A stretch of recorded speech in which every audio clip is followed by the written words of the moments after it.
백년의 기억 전달자들 제11편 남인수 백년설은 정말 흙설을 썼을까?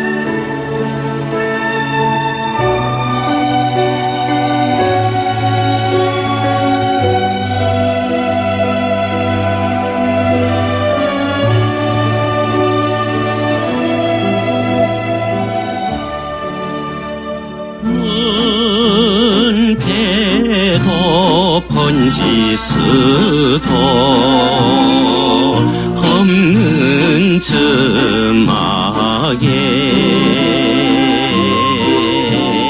도망가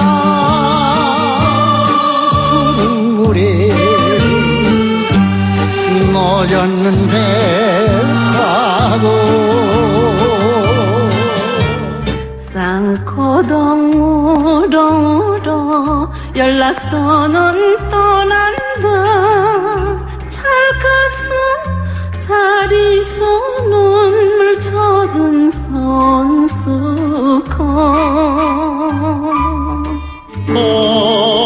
고요히 창을 열고 별빛을 보며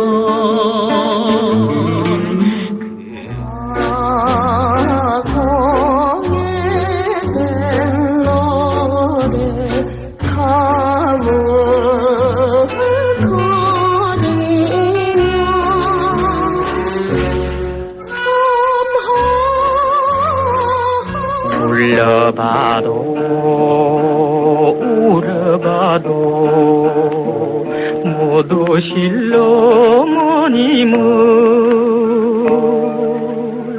원통해 불러보 3.1운동가 임시정부 수립 100주년을 맞아 민족문제연구소와 이동영의 뉴스정면선과 함께 준비한 특집 코너입니다. 100년의 기억 전달자들 11번째 시간. 방금 몇 곡의 옛 노래 들으셨는데요. 한 번쯤 들어봤을 이 노래들을 만들고 부른 음악가들은 일제시대 군국가요와도 관련이 있다고 합니다. 오늘 전달자들에서는 일제 제국주의 침략전쟁을 찬양한 노래 군국가요에 대해서 알아보겠습니다. 도움 말씀 주시기 위해 음악학자인 이준희 교수 나왔습니다. 어서 오십시오. 예, 안녕하십니까. 예, 앞에서 6곡을 들었는데 저는 한국 빼고는 다 알겠네요. 예. 따라 부를 수 있을 정도로. 예전에 그 상당히 인기 있었던 대중가요인데. 그럼요. 예. 이 노래들을 만들고 불렀던 분들이 뭐 친일하고 연관이 있는 겁니까? 군국가요라는 게 그렇죠. 친일적인 어떤 행위와 관련이 분명히 있고요. 예. 일각에선 친일가요라고 표현을 하기도 하는데 친일가요가 조금 넓은 개념이거든요. 예. 근데 친일가요의 90% 이상은 또 군국가요로 볼 수가 있고 예. 거의 뭐 같은 말이죠. 군국가요. 그 일제 군대에서 많이 불렀던 노래 이렇게 군가는 아닙니다. 군가는 아닙니까? 예, 대중가요인데 예. 근데 내용상 전쟁 참여를 독려하는 아하. 그런 내용으로 돼 있는 게 군국가요죠. 예. 군가라고 하면은 대중들이 잘 안 부를 테니까. 그렇죠. 그렇죠? 군대에서나 부르는. 예. 그럼 이 군국가요가 당시에 대중들로부터 인기는 있었습니까? 어떻습니까? 그렇진 않죠. 당시 뭐 이른바 식민지 조선의 대중이라면은 누가 이런 거를 만들고 싶었겠습니까? 또 누가 이런 걸 듣고 싶었겠습니까? 다만 이제 뭐 방송 같은 라디오 방송을 통해서 좀 보급이 된다든가 뭐 그런 건 있었죠. 예. 대표적인 군국가요 노래 한 곡 듣고 이야기해 봅시다.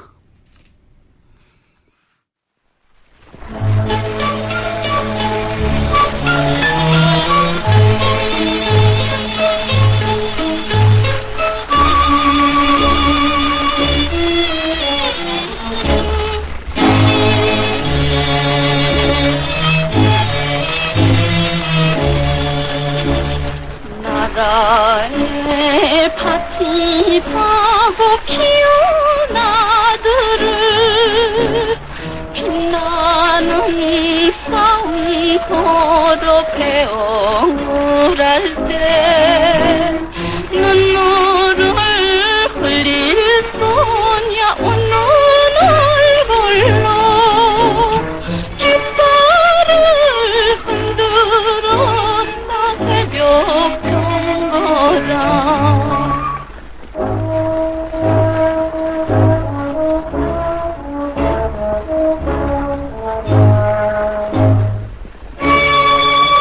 예, 지금 노래가 지원병의 어머니라는 곡인데 예. 이 곡을 장세정 씨가 불렀네요. 가수가. 예. 예. 좀 소개 좀 해주시죠. 뭐 1930, 40, 50년대, 60년대까지도 활발하게 가수 활동을 했던 분이고요. 뭐 그 당시 또 뮤지컬에서는 최고의 연기자로 활동을 했던 분이기도 하고. 아까 우리가 처음 오프닝에 들었던 연락서는 떠난다의 그렇죠. 주인공이기도 하고. 예. 이 지원병의 어머니는 사실 우리나라 작곡가가 만든 작품은 아니고요. 예. 일본의 유명한 고가 마사오라는 분이 만든 원래 일본에서의 제목은 군국의 어머니입니다. 근데 일종의 번안가요죠. 가사만 바꿨군요. 그렇죠. 제목하고 가사만 우리말로 바꾸어서 이제 들여온 거고요.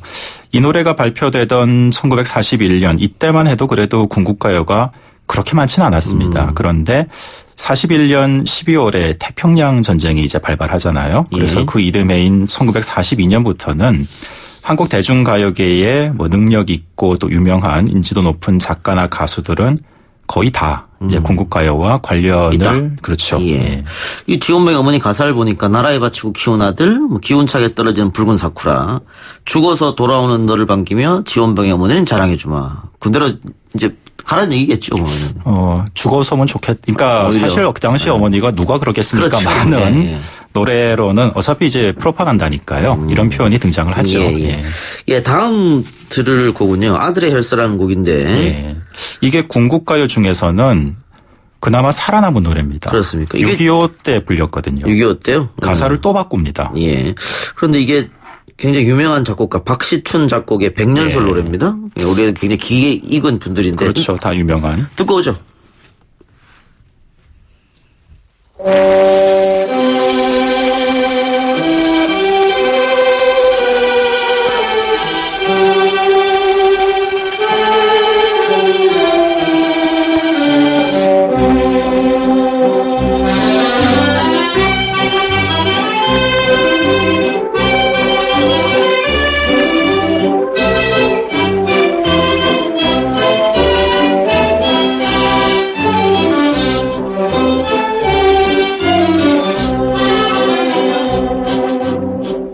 어머님 전에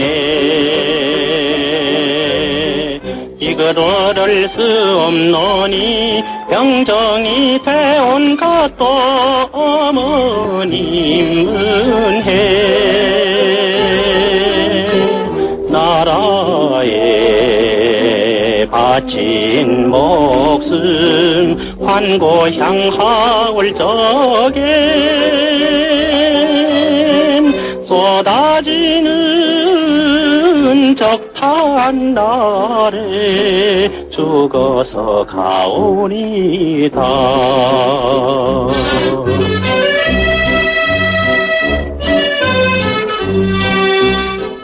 예, 방금 들은 아들의 혈서. 이 곡이 나중에 한국전쟁 이후로 가사를 바꿔서 다시 한번 불렀다는데, 그 일제시대 때 불렸던 가사는 역시 쏟아지는 적탄 아래 죽어서 가오리다.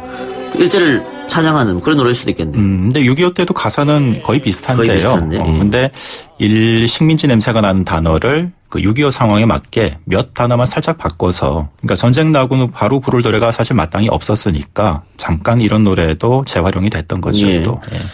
그 남인수 백년설이 혈서까지 써가면서 일본군에 지원했었다 이런 이야기도 있던데 그건 사실인가요? 그 인터넷상에 떠돌아다니기는 하는데 그거는 명백히 사실이 아닙니다. 그러니까 군국가요가 굉장히 문제적인 현상인 건 틀림이 없는데요. 그래도 그거를 좀 탓하려고 이렇게 사실 아닌 얘기를 또 이렇게 등장시키고 하는 건 그것도 문제가 있죠. 문제가 있다. 예. 예. 다음 두 곡 들을 텐데요. 아사히 합창 2,500만의 감격. 이거는 김정구, 이난영, 남인수 역시 우리에게 익숙한 가수들이 예. 불렀습니다. 듣고 오겠습니다.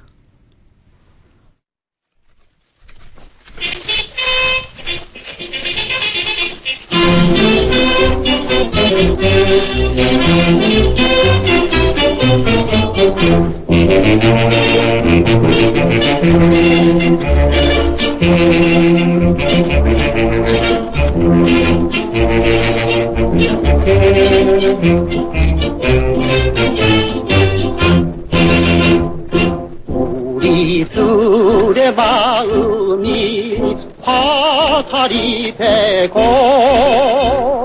우리 둘의 가슴이 방패가 되어 싸우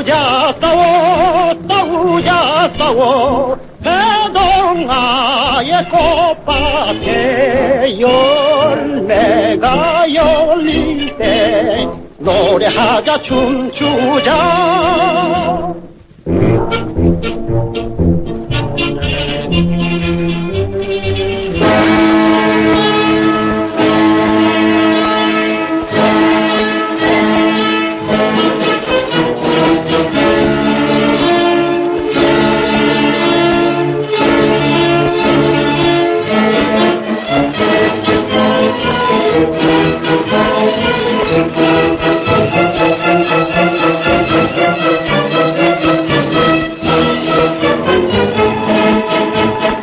역사 깊은 반도산천 충성님의 절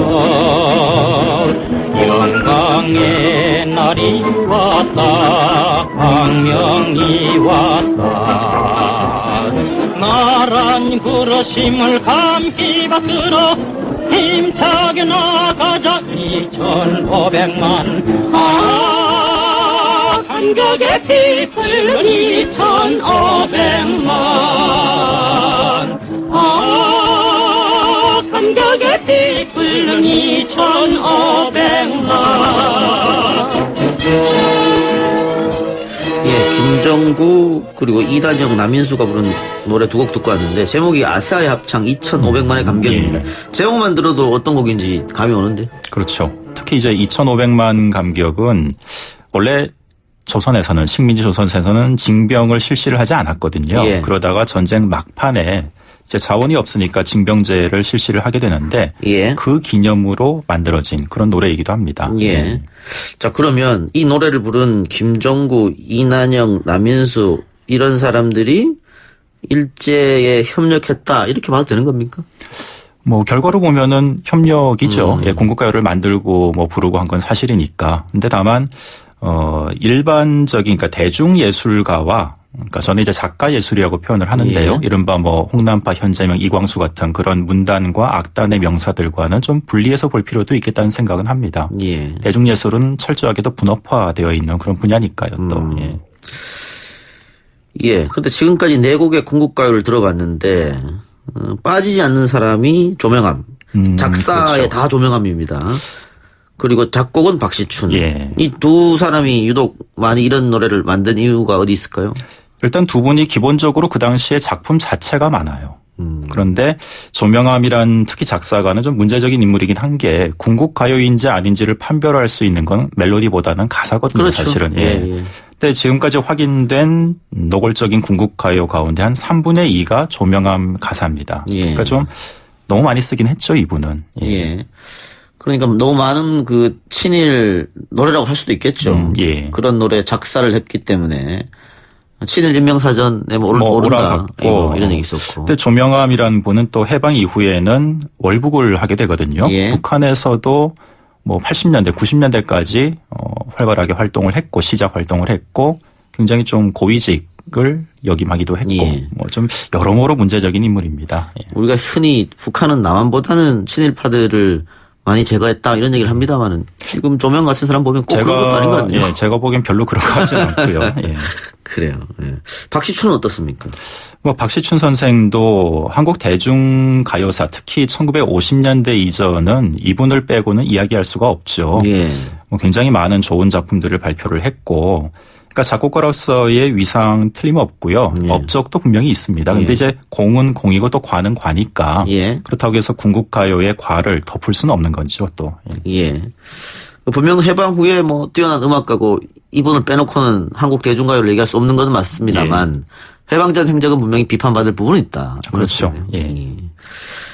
최근 KBS에서 3.1운동 100주년 특집 프로그램으로 노래 경연대회를 했는데 여기서 박시춘이 만든 비 내리는 고모령 이것을 내보내서 친일 음악가 노래를 내보내면 되느냐. 그것도 3.1운동 100주년 특집 프로그램에 이렇게 논란이 있었는데 그 제작진이 몰랐겠죠.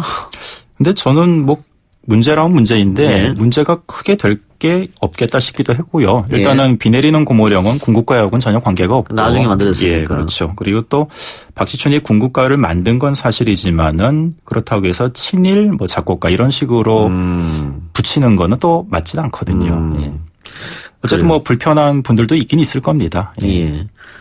그러면은 이런 음악가들 중에서 과거에 본인의 행적에 대해서 반성하거나 사과하거나 그런 분들 혹시 계십니까? 근데 이게 군국가요가 한동안 묻힌 역사였는데요. 이게 좀 다시 수면 위로 떠오른 게 90년대 이후거든요. 그 이후에 대중가요 어떤 역사 쓰기에 실증이라는 게 도입이 되면서 옛날 자료들이 대거 발굴되고, 근데 그 시점에서는 이미 군국가요 관련 이 작가나 가수들이 거의 대부분 세상을 떠났습니다. 안 계셨기 때문에 그나마 마지막까지 생존한 분이 이제 반야월 선생이죠. 작사가로서도 군국가요 가사를 몇 곡 썼고 가수로서도 몇 곡을 또 불렀던 분인데 이분이 이제 그나마 돌아가시기 몇 년 전에 뭐 기자회견 형태로 좀 사과, 유감을 표명한 적은 한 번 있습니다. 그러니까 과거에 본인의 일을 반성한다. 예. 반야월은 울고 넘는 박달재, 단장의 미아리고개, 소양강 처녀, 주옥 같은 노래 참 맞죠. 만들었었네요. 예. 자, 그럼 반야월 작사의 군국가요 1억 총진군이라는 노래. 이 가수도 굉장히 유명한 사람이에요. 진박남이 불렀네요. 반야월이 곧 진박남이죠. 아, 그렇습니까? 예. 가봅시다.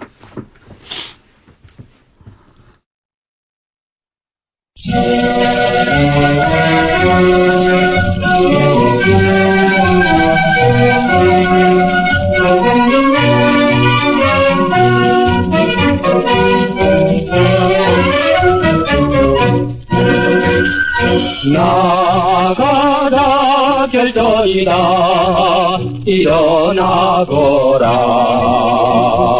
한님 부끄러워의 줄은 터졌다 민족의 진군이다 총력전이다 기리는 이력일신 함성을 쳐라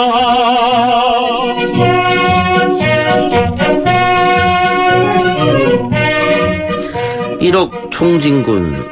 어떻게 해서 1억 총진군이라는 제목이 나왔죠? 예. 앞서 그 2,500만 감격을 들으셨는데요. 당시 조선의 인구는 2,500만이 맞습니다. 근데 왜 갑자기 1억이 되느냐? 조선 더하기 일본, 당시 내지라는 표현을 썼는데 그렇게 더하면은 1억이거든요. 그러니까 우리는 남이 아니다. 이른바 내선일체라는 거를 담고 있는 표현이 바로 이 1억인 거죠. 예. 올려라 히노마루 빛나는 국기. 이거 뭐 완벽한 그런 가사네요. 예.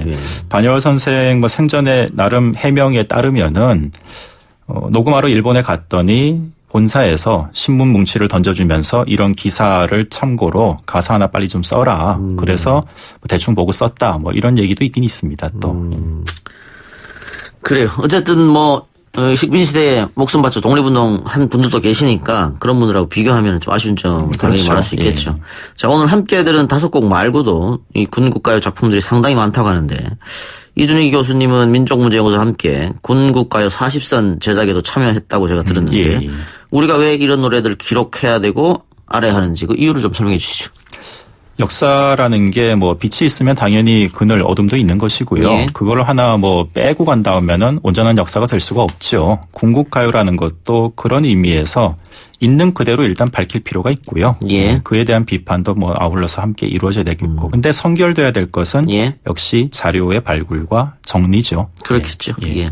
알겠습니다. 오늘 군국가요 이야기 감사합니다. 예, 감사합니다. 예, 백년의 기억 전달자들 11번째 시간. 오늘은 일제 침략 전쟁에 동원된 유행가 군국가요에 대해 살아봤습니다. 음악학자 이준희 교수와 함께했습니다. 고맙습니다.